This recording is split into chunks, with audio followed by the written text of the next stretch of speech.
But if you have, those relationships with others who don't think exactly like you, they can challenge you too and say, you tripping. Yeah.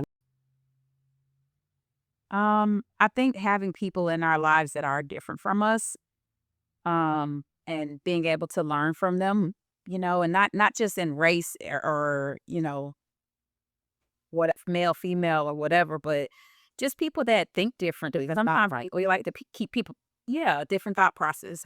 Because and being curious and being open to learning. To that point, like if you have a circle that of people who are diverse, who don't think exactly like you, then you might bring your assumption to them and say, hey, hey girl, or hey friend, or hey, guy, do you think this is that?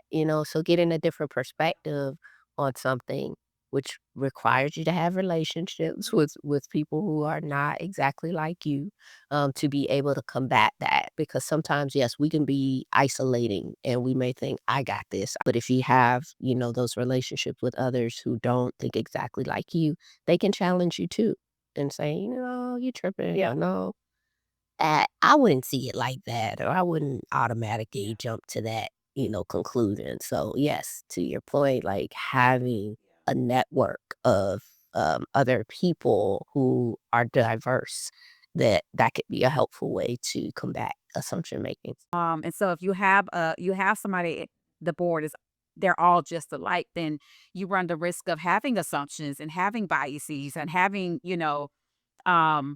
so I think that's the danger in not having enough people that are different, which the downfall for some people that aren't open to learning, right, is that they don't always get their way. So again, you have to check in with yourself if you don't have that in your life. Why don't I have that? Do I need to be more curious and open to being corrected or, changing some of my viewpoints in life?